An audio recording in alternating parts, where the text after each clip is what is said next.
Hello there, Internet people. In week 12 of our retirement, we finally are getting to do some of the things we had really hoped to try out now that we have more time in retirement. I'm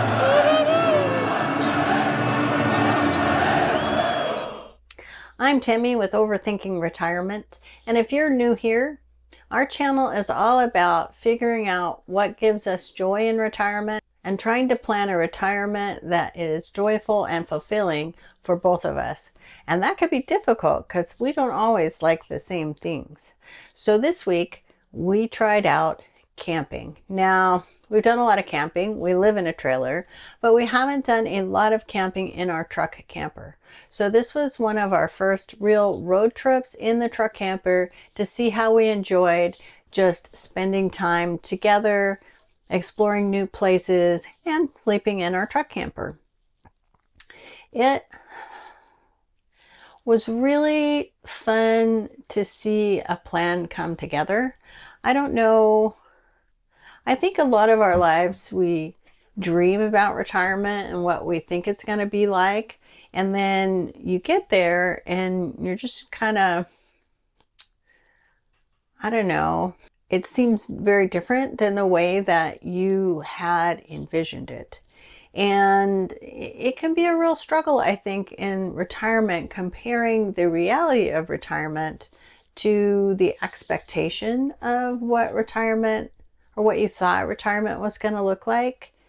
And a few years back, my husband and I, we walked the Camino de Santiago, and it was very different than what I had expected. It was much, much harder than either of us had expected.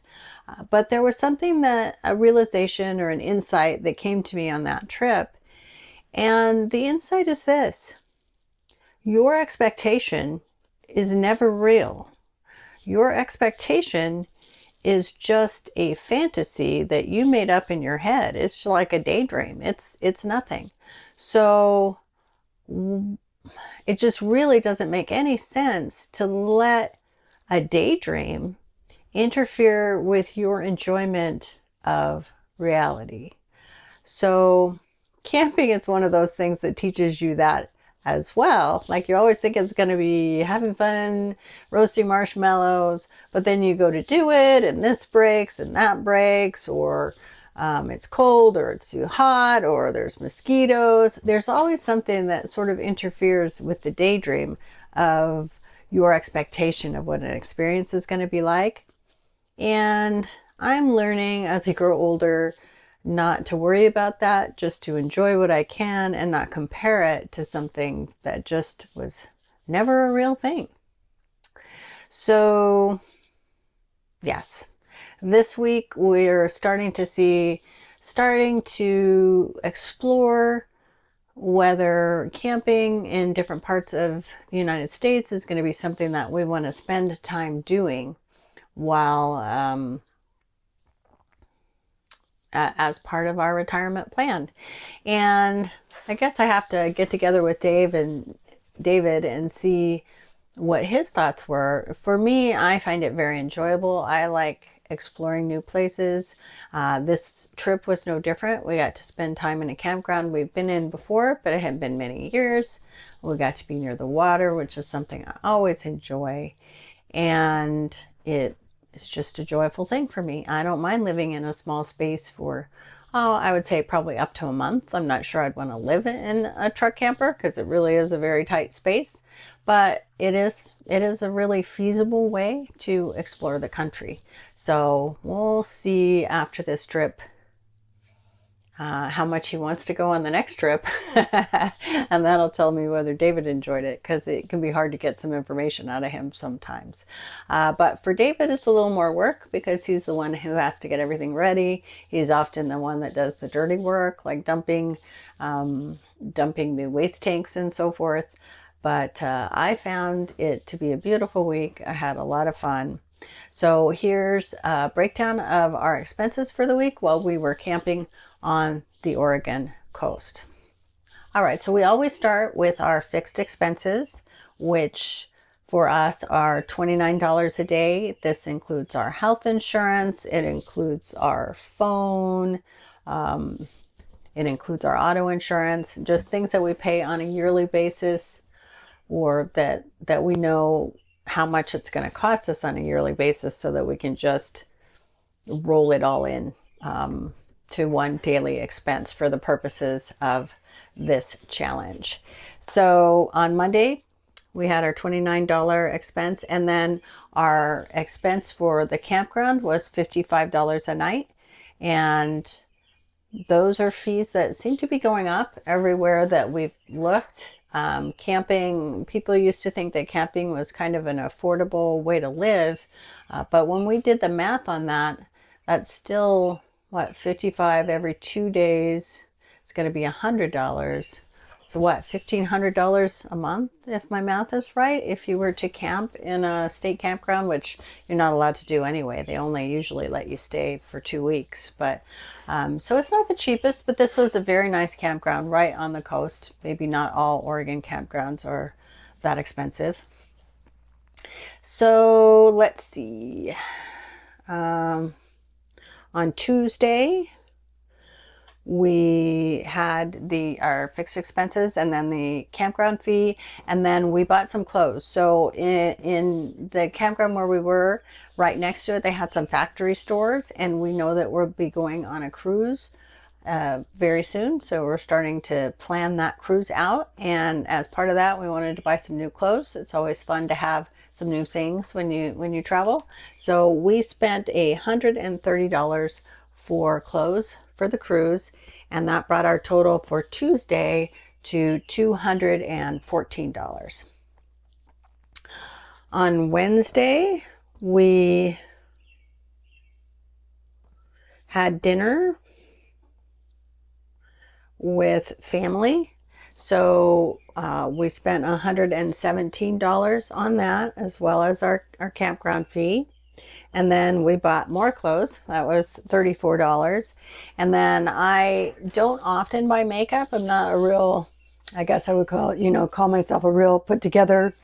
I don't think of myself as a very put together woman, but occasionally I do buy some makeup to replenish the stock.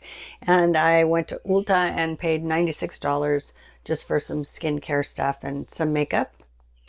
And then we went out to lunch. That was $22. And we bought a few groceries for the camper, and that was another $22. So for the day, we spent $375. On Thursday, we just had our campground fee, so the total was $84 for the day. On Friday, we moved from the campground where we were staying, and we went to a winery.